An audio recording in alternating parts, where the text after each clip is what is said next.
Okay, here's something to think about. What if the message, the one that maybe tears apart a marriage, what if it never even came from a real person? Right? Imagine that. You build this connection, this deep, maybe even intimate thing online. You think you're talking to someone specific, someone you know or admire. And then, boom, you find out it was all fake. Just a really, really elaborate lie. Yeah, and that's basically what happened in this Ronnie Radke impersonation case. Hmm. It had huge fallout for Tommy Lee and Brittany Furlan. So that's our deep dive today. And this, it really goes beyond just celebrity gossip, doesn't it? Oh, absolutely. It's almost like a master class in how digital trust can be manipulated, how social proof can be completely faked online. So our mission here is to unpack how this deception, which was apparently so convincing it wrecked lives, even got the FBI involved, how it all unfolded, and, what it tells us about digital trust, vulnerability, maybe how vulnerable we all are, really. Exactly, because it taps into something fundamental about online interaction. And for this, we're working from some really interesting excerpts titled The Ronnie Radke Impersonation, A Digital Deception. Yeah, the material gives quite a bit of insight. It's a story that honestly feels pretty relevant no matter who you are, given how much we live online. You'll see why. Okay, so let's set the scene a bit. You've got Tommy Lee and Brittany Furlan. They're a couple, very public, probably thought, they were solid. The internet wasn't going to mess with them. Famous last words sometimes. Kind of, because then something unexpected happens. A late-night Snapchat message pops up. And not just any message. It looks, sounds, even types like it's coming from Ronnie Radke, the musician. Right. The impersonation was apparently very good. It started off casual, just chatting. But it didn't stay casual for long, did it? It escalated, became personal. And then, as the source material puts it, it became intoxicating. Every new snap, every message that disappeared. The disappearing part is key here. Totally. It felt like more proof. Yeah. Like this secret, authentic connection was building. It's a classic technique, really, just in a digital format. Like a con artist building trust slowly. Pretty much. You don't go for the big ask right away. You build rapport. You make the target feel special, secure. Little deposits of trust. And Snapchat?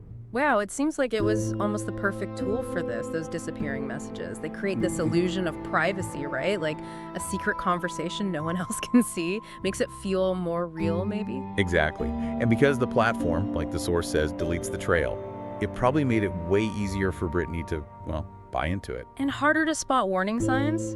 Or maybe easier to ignore them? Precisely. If there's no log, no history to scroll back through and question, doubt has a harder time finding fertile ground. Right. It creates this little bubble. So while this digital thing is heating up, what's happening back in the real world with Tommy?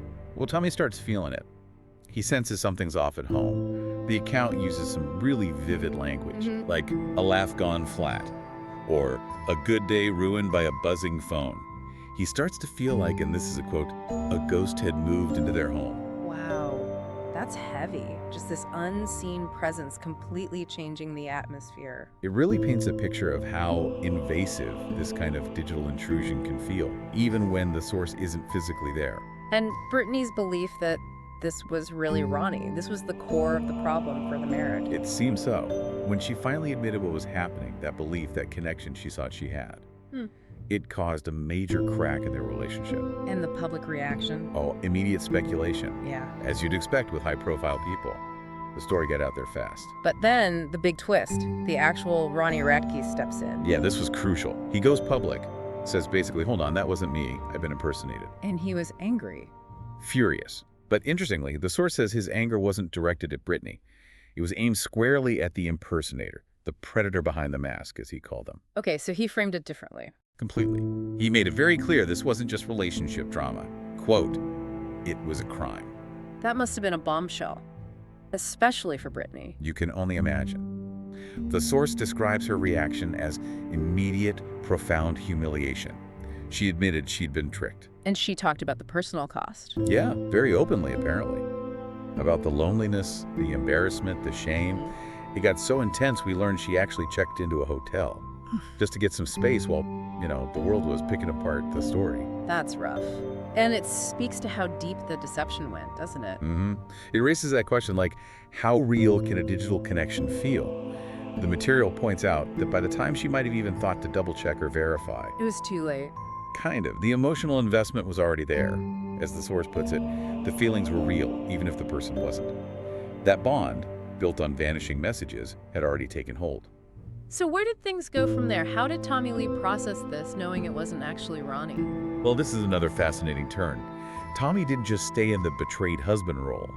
He actually reached out and connected with the real Ronnie Radke. Seriously, they talked directly. They did, and that conversation led to a pretty powerful realization for both of them. Which was? That they weren't adversaries in this. They were both victims, targeted by the same person, manipulated by the same stranger. Wow. Yeah, someone who had, and this is another quote, studied them both like a script. It completely reframed it. Not about infidelity, but about being targeted by a sophisticated scheme. From betrayal to exposure, as the source notes. Exactly. And that wider scope, that pattern, that's what brought in the authorities. The FBI. Why them specifically? Because it wasn't just Brittany. The investigation uncovered that multiple women were targeted using the same methods.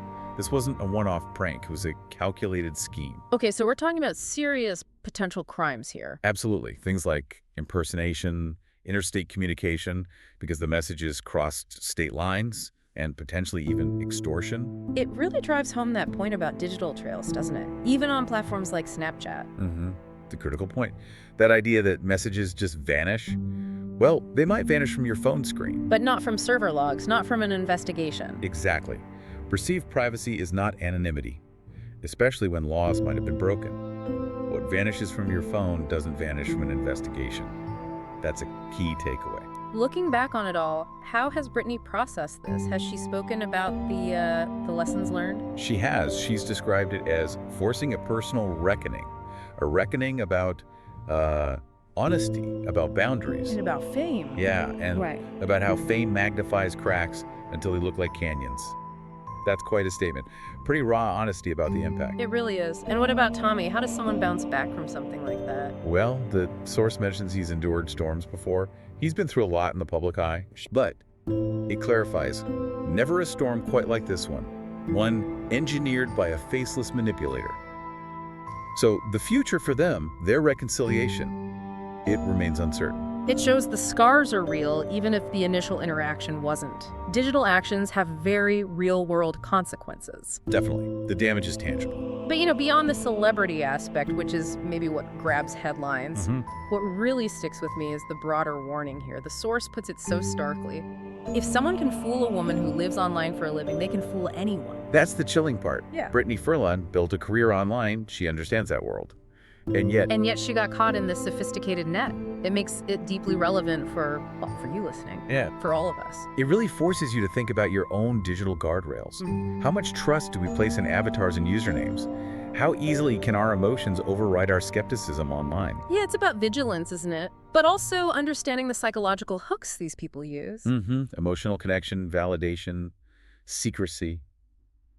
Powerful tools. So maybe the final thought to leave everyone with, the question you kind of can't shake after hearing the story. Yeah. If your next notification, your next DM, your next connection request, if it felt this real, this tailored to you, would you spot the lie before it caught you?